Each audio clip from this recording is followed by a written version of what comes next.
Well, the new Deputy Prime Minister and National Party leader joins me. Barnaby Joyce, good evening. Thank you for your time. Congratulations, firstly. And can I just say, You're welcome, Alan. Contrary to what you might read, there is tremendous support for you in the bush. Why was leadership change necessary? Well, not in the Twitter puddle, but I never expect that to happen. Look, politics, you sign up for politics, you understand politics. You understand how it works. It works very closely to how you watch the State of Origin. State of Origin got a whole heap of good players, but some of them won't play in the next game. It's just the way it works. If you sign up for first grade footy, sometimes things are up for you, sometimes things are down. And, you know, people got broad shoulders and you know the character of the person about how to take the hit, I suppose. Now, the decision to change was not mine. It was made by colleagues. And, you know, I respect Michael and I want to make sure Michael goes on to do other jobs for our nation as a former Deputy Prime Minister. I'm sure, to interrupt you there, Barnaby, I'm sure your colleagues were getting feedback that Scott Morrison can't win government if you can't. National Party can't hold the seats in the bush. There were massive swings at the last election. Collier, a 17% swing to the shooters. In Mallee, the Nationals got 27% of the vote, a swing against them of 28%. Damien Drum, a swing against him of 13%. Darren Chester had a swing against him in Gippsland. Parks, 8%. I mean, you've been down this track before. When you contested New England in a by-election, after resigning over dual citizenship that saved Turnbull's prime ministership, you won almost 65% of the primary vote. Now, all this suggests a massive mandate to represent the bush. So let me address the downside, if I may. The same bush is saying that under Turnbull and Joyce, the government built no dams, did nothing to push for nuclear energy, nothing on coal, and allowed the Liberals to talk left-wing Greens rubbish on energy policy. So we can take them one by one, dams and water. What are you going to do? Okay, well, I reckon the first dam that was built in New England was basically the day I got back. We started on Chaffey Dam, extended it from 60,000 megalitres to 103,000 megalitres. The Burralong Frog almost stopped us because apparently frogs have more rights than the people of the city of Tamworth. We fixed that and we made sure it was built. Then we got the money in the first tranche of the Dams Fund, and Rookwood Weir is being built as we speak. I went down to Scottsdale, and between the state, the farmers and the federal government, we got the Scottsdale irrigation project underway. We got the Wirrama, the Mallee to Mallee instead of Mallee, the Loddon pipeline underway.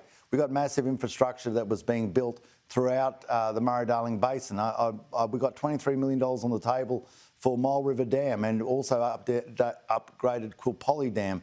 So now, what does this mean to farmers, Barnaby? What's this mean to farmers? Yep. Because if farmers can have reliable access to water, we could feed the whole of Asia. Yeah, well, I think what we've got to do, and you can't change yourself completely just because you're the DPM. I believe that we should be getting the water from North Queensland, making sure the people of the great state of Queensland have the capacity to irrigate those black soil plains out in the west, increase the agricultural wealth of Queensland and of our nation. And when they don't need the water, we can send it south to the people of Burke and the western districts of New South Wales and ultimately to go all the way to South Australia. So when is that going to happen? When is that going to happen? When's it going to happen? Well, I'll tell you right now, I'm going to be fighting for it, and I'm back in a position where hopefully I can start moving in that direction. I think at the next election, the people are going to look for a vision. They're going to look for how you make this nation a stronger, safer place, a place where we note with the rise of China, we have got to use every sinew in our being to make sure that we are as strong as possible, as quickly as possible, well, you to can't deal with the issues that... You can't be that if you don't have reliable, available and affordable energy. Now, earlier this year, 5 of your colleagues drafted legislation allowing the Clean Energy Finance Corporation to invest in nuclear power. At a time when many Liberals actually are saying the ban on nuclear power should be lifted, the Prime Minister says he won't move to legislate nuclear energy unless there is bipartisan support with Labor. Barnaby, is that leadership?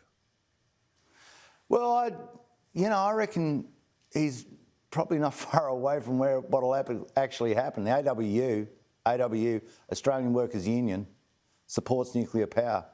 I tell you, in a lot of the private conversations I have with people in the Labor Party, they support nuclear power. Yes, and it's a strange group because you got one group who says, well, look, you know, when we don't live in the 1980s, when we weren't even born then. So Chernobyl and all that that's ancient history for us. We weren't born then.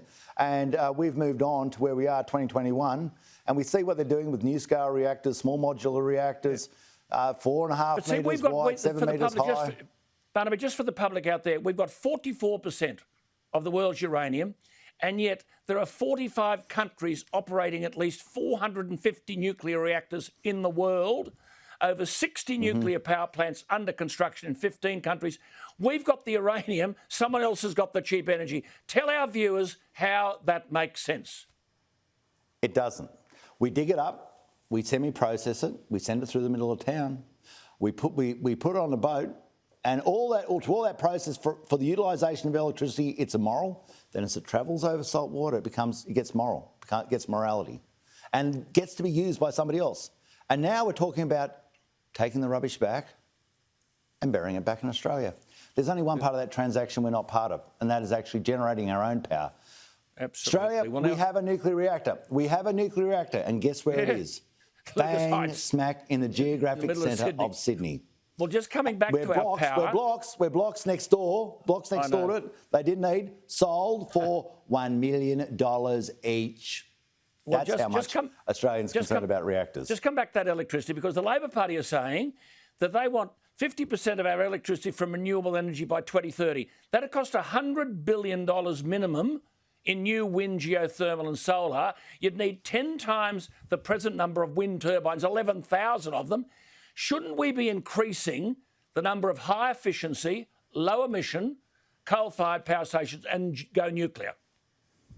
Well, if the people want it, look, I always say if people want renewable energy, they want wind towers or they want solar. That's their choice, and they're entitled to make it. It's a free country.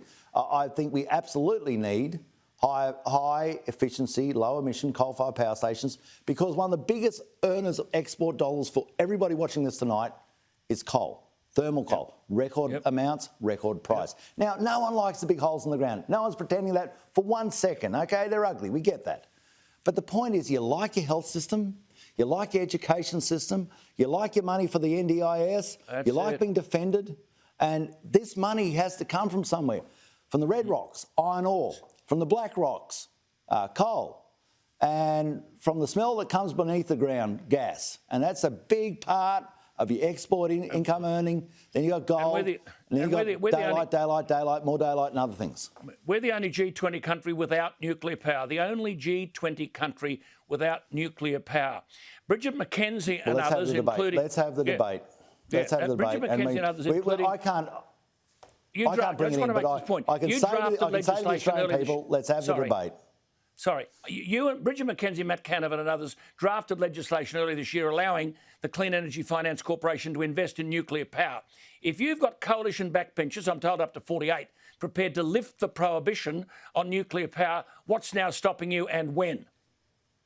Welcome to democracy.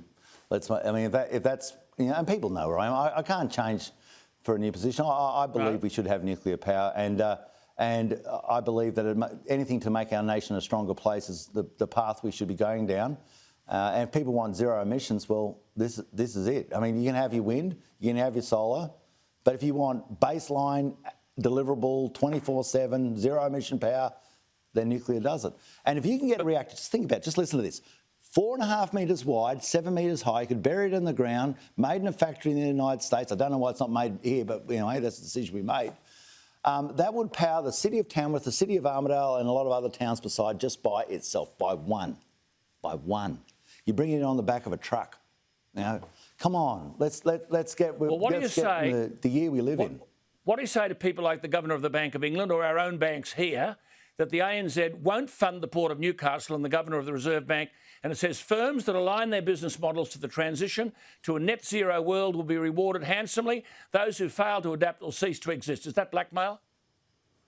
Yeah, I mean, it should be banks in Australia have a 4-pillar banking policy. We protect them, right?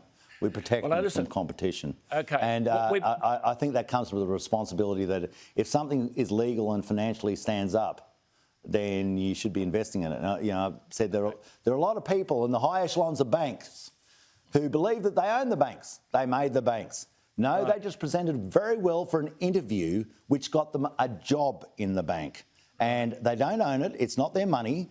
And they should reflect on that and stop acting like it's their actual money. They got there because they did a very good job at a job interview. We've run out of time. Great to talk to you. Nice that you're there giving a bit of intellectual clout. Make sure you wear a mask next time you're out there. I'll tell you about this. I'll give you a funny story. The other day, you like this story? I went into the Caltex service station. I was going to the airport. I forgot to get fuel for Vicky, filled the car up with fuel, went in 30 seconds later, $200 it cost me because I didn't wear one of these. But that's life. Good on you, Barnaby. There he is, Barnaby Joyce.